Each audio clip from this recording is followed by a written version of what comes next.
The diner was filled with the comforting aroma of sizzling bacon, hot coffee, and freshly baked bread rolls. But for one small boy standing quietly near the door, that warmth wasn't comforting. It was pure torment.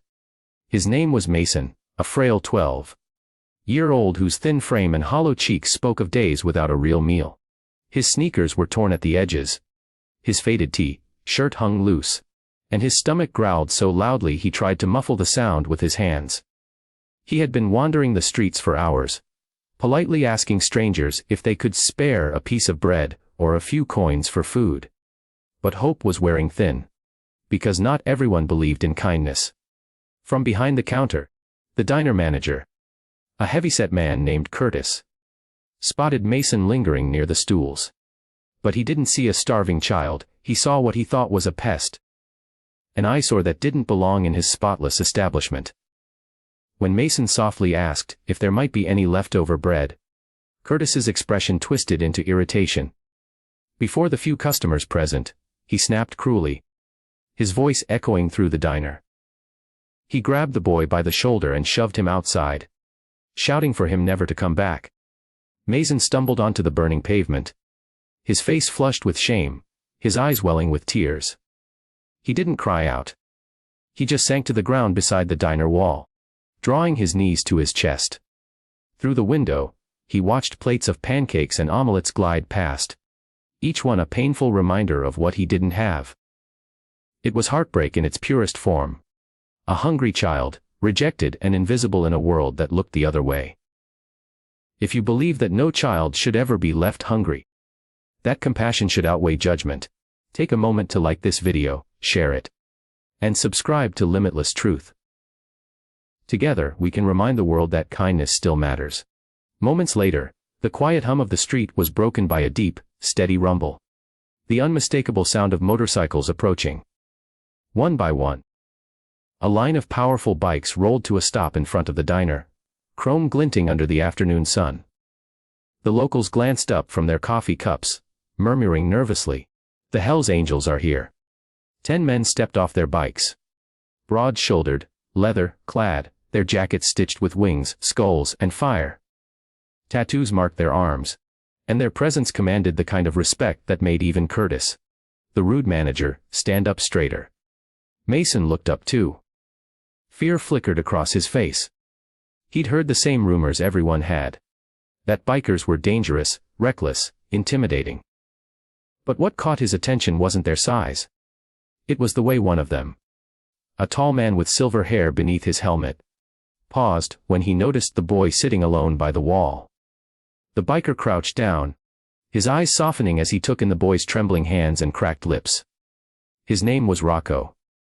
Mason quickly wiped his tears, embarrassed to look weak in front of someone who looked so strong.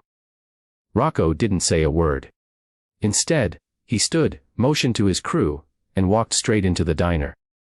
The heavy glass door swung open, the bell chiming sharply, and every head turned as the bikers filled the room. Curtis forced a smile, the same man who had thrown Mason out minutes earlier, and hurried forward, pretending to be hospitable. "Table for 10?" he asked, his tone suddenly polite. The men pointed to the large booth by the window, the very same spot Mason had been gazing at longingly before.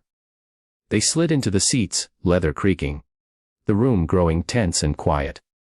Curtis handed them menus, still trying to hide his nerves.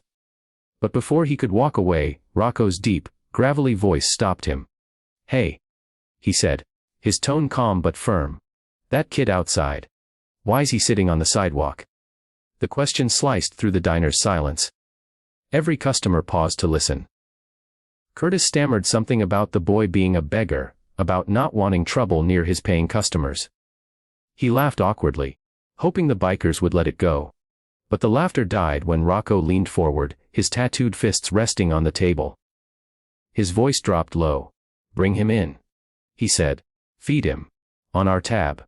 Curtis hesitated, pride clashing with fear, until another biker, a tall man named Hawk, rose slowly to his feet. The look in his eyes made the message clear. Swallowing hard, Curtis turned and walked to the door. He waved Mason in with forced politeness, his voice tight. Mason stepped inside cautiously, the warmth of the diner wrapping around him like a blanket. His eyes darted nervously until Rocco motioned for him to come over. The boy slid into the edge of their booth, barely breathing, afraid to say a word. Then something remarkable happened. The waitress, realizing what was going on, brought over a plate stacked high with pancakes, eggs, and sausages. And a tall glass of milk. More food than Mason had seen in days. He stared at it for a moment, then whispered a quiet, shaky, "Thank you." He began to eat slowly. Then faster, driven by the ache in his stomach. The bikers didn't laugh or mock him. They simply watched with quiet respect, some nodding, others smiling faintly. Rocco lit a cigarette, leaned back, and said softly, "Kid, eat as much as you want. Today, you sit with us." For the first time in a long while, Mason wasn't a hungry stray. He wasn't invisible. He belonged. Behind the counter, Curtis stood silently, his pride shattered. The same customers who had ignored the boy now looked down, ashamed. The entire diner felt different, as if a small miracle had unfolded right before their eyes. When Mason finally set his fork down, tears shimmered in his eyes again. But this time, they weren't from sadness. They were from gratitude. Rocco placed a $20 bill on the table, nodded to the waitress, and turned to Mason. "Kid," he said, his tone steady. "Never let anyone tell you you're worthless. You matter. Remember that." Mason nodded, unable to speak past the lump in his throat.